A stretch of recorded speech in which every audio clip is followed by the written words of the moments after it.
नमस्कार मित्रांनो, तर आपल्या चॅनलवरती पहिल्यांदा सर्वांचं स्वागत आहे. तर आज आपण आलोय पेडगाव या ठिकाणी. तर पेडगावचं मैदान आपण बघितलेलंच आहे. तर एक सुंदर अशी मुलाखत आपण घेणार आहोत. पहिल्यांदा दादांना त्यांचं नाव आणि आपल्या बैलाचं नाव विचारूया. एक अंधारातला बैल, म्हणजे बऱ्यापैकी काही जणांना हा बैल माहीत नाही, पण खूप असं नाव केलं या बैलानं. तर त्याच्या मालकाकडूनच आपण त्याची सगळी मते ऐकून घेऊया. दादा, नाव सांगा पहिल्यांदा तुमचं. माझं नाव गणेश प्रशांत मोरे, गाव गोडोली. आमच्या बैलाचं नाव आहे बाजेगाव. बरं. हिंद केसरी बाजेगाव म्हणून सगळे ओळखतात त्याला. बाजीराव हा हिंद केसरी आहे, हो. तरी म्हणजे बऱ्यापैकी माणसांना त्याचं नाव माहीत नाही, किंवा जे आता आपण बघतोय की सोशल मीडियाला जे जास्त चालत आहेत त्यांचीच नावं भरपूर प्रमाणात आहेत. हां, तर तुम्ही बाजीराव बद्दल काय सांगचाल? बाजेगाव म्हणजे आमचा एकदम शांत आणि एकदम देखणा असा बैल आहे. त्यामुळे आम्हाला बाजेगावबद्दल खूप असं चांगलं वाटतं. आणि बाजेगावचे कमीत कमी ह्या सीझनला एक 10 फायनल आहेत. आज पायरा कुणाबर आहे? आज जिंती काकांचा डायमंड म्हणून खोंड आहे. चांगला खोंड आहे, चांगली गाडी पळाली आमची आज. 40व्या गटात गाडी पळाली. किती वेळा? 40व्या गटात गाडी नंबरला होती? गाडीत 3 नंबर तासा होता. 3 नंबर तासावरती. हे गट आपण आज पास केलेला गट पास केलेला आहे. गट पास केलाय. गुलाला आता आपण हो. येतोय का नाही आपण बघूयाच. त्याच्यानंतर सुरुवात आपल्या बैलाची नक्की झाली कशी? ह्यो पहिला बैल होता आपुलकी ट्रॅव्हल्स वाई यांचा बैल होता. आपण पावसाळ्याच्या सीझनमध्ये मागच्या आपण विकत घेतला. किती रुपयाला त्याला विकत घेतला आपण आमचे एक मुंबईचे शेठ आहेत, शुभम शेठ ठाकूर, आणि आपण हा बैल आमच्या दोघात बैल घेतलेला आहे. त्यावेळेस आपण 4,50,000 रुपयाला बैल खरेदी केलेला. किती महिन्याचा होता तो जेव्हा तुम्ही त्याला खरेदी केला? त्या टायमाला बैलच होता. एक चौथा बैल होता. अंदाजे एक 4-4.5 वर्षाचा बैल होता.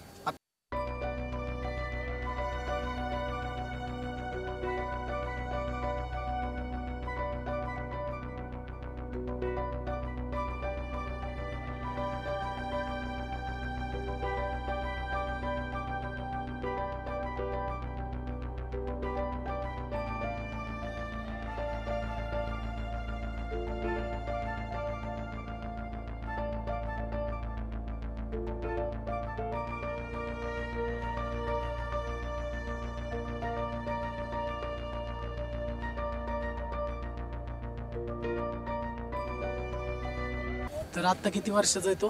आत्ता कमीत कमी 5.5 वर्षाचा बैल आहे. 5.5 वर्षाचा बैल आहे. आता इथून पुढे काय इच्छा आहे का बाबा या बैलावर आपला पायरा व्हावा आणि आपण त्याच्यावर पळावं? तसं म्हणलं तर बैलानं आमच्या सगळ्या इच्छा घेतल्यापासून सगळ्या इच्छा पूर्ण केलेल्या आहेत. बैलानं आम्हाला कधीच कोणत्या मैदानात गेल्यास कधीच नाराज केलेलं नाही. त्याच्या बाजूने त्यानं कधीच नाराज केलं नाही. आतापर्यंत मोठे मोठे पैरे कोणते कोणते झालेत आपल्या? आपल्याबरोबर आपल्या ह्याचा लासोगण्याचा बैल आहे, तो ह्यांनी घेतलेला. काय त्या बैलाचं नाव? लासोगण्याचा आपला बैल आहे ना, बबनदादांच्या बैला बघ पाहिलेला आहे. परत राहुल विठ्ठल कापले यांचा डायमंड त्याचा बघ पाहिलेला आहे. परत सुंदर बघ पाहिलेला बैल आहे. कॉकटेल नाही, कराडमधला सुंदर म्हणून बैल आहे. कदमवाडीचं चांगलं नामांकित बैल मैदान नंबर आपण कुठं कुठं केला? 1 नंबर नागठाणमध्ये सलग 3 1 नंबर आहेत बैलाचे. नागठाण या ठिकाणी नागठाणच्या मैदानात हो, आदतचं एक मैदान होतं आणि ओपनचे 2 मैदान होती. सलग 3 नंबर आपण केलेले आहेत. एक आनंदाचा क्षण कोणता होता तुमच्यासाठी? आनंदाचा क्षण म्हणजे वैशात मैदान होतं आणि आपली गाडी आपल्या बैलाच्या अंगावर उजवीनं कडनं लागलेली. आणि त्या मैदानात आम्हाला काही बी करून फायनलला राहायचं होतं. आणि आमची गाडी नेमकी बळणं तिथं म्हणजे काय आमच्या झालं असेल, पण गाडी आमची कडनच, गटाला पण कडन लागत होती, सीमेला पण कडनच लागली. पण बैलानं आम्हाला सीमी काढून दिला. त्या मैदानात आम्हाला असं वाटलं की आम्ही सगळं काही जिंकलं. सगळ्यात आनंदाचा क्षण तोच होता की वैशातलं फायनल. म्हणजे तरी आता एखादा बैल सांभाळायचं म्हणलं की सुखाची गोष्ट नाही. त्याला भरपूर प्रमाणात खाद्य म्हणा आणि पैसा खिशात लागतो. पैसा असेल तर बैल सांभाळू शकतो आपण, तर कोणाचं पण काम राहिलेलं नाही ते. असा कधी क्षण आला का की खिशात काहीच रुपया पण नव्हता, पण बैलाला खाद्य तर द्यायचंय? एखादी अशी अडचण कधी आली का त्या टायमाला खरंच अक्षरशः डोळ्यात पाणी आलं? नाही, अशी आपल्या अडचण नाही कधी आली, कारण आपलं बऱ्यापैकी चांगलं आहे. मी पण जॉबला आहे, भावाचा माझा बिझनेस आहे. परत म्हणजे आम्ही 5 जण भाऊ आहे आणि माझा म्हणजे आम्ही दोघंही बघतो, महेश आणि मी, आम्ही दोघंही बैलाचं सगळं बघतो. त्यामुळे अडचण कधी आली नाहीये, कारण भावांची सगळ्या साथ आहे. त्यामुळे कधीच अडचण काय आली नाही कुठल्या गोष्टीत. म्हणजे महत्वाचं म्हणतात ना की खंबीरपणे भाव आपल्या पाठीशी असला की कधी कुठं झुकायची गरज पडत नाही. तशा स्वरूपात म्हणायचं तुमची फॅमिली आहे. अजून काय सांगचाल याच्याबद्दल? आज तुमची अपेक्षा काय आहे नक्की? आज अपेक्षा एवढीच की आज बैलानं फायनल घेऊन द्यावं, कारण पेडगावचं फायनल कधी नाही आहे. तर बैलाकडनं एवढीच अपेक्षा की आजचं पेडगावचं फायनल घेऊन द्यावं.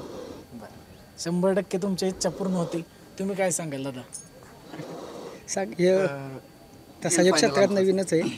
आज पहिल्यांदाच आड्डेव आल्या माझ्याकडे. आमच्या कंपनीत आहे कामाला.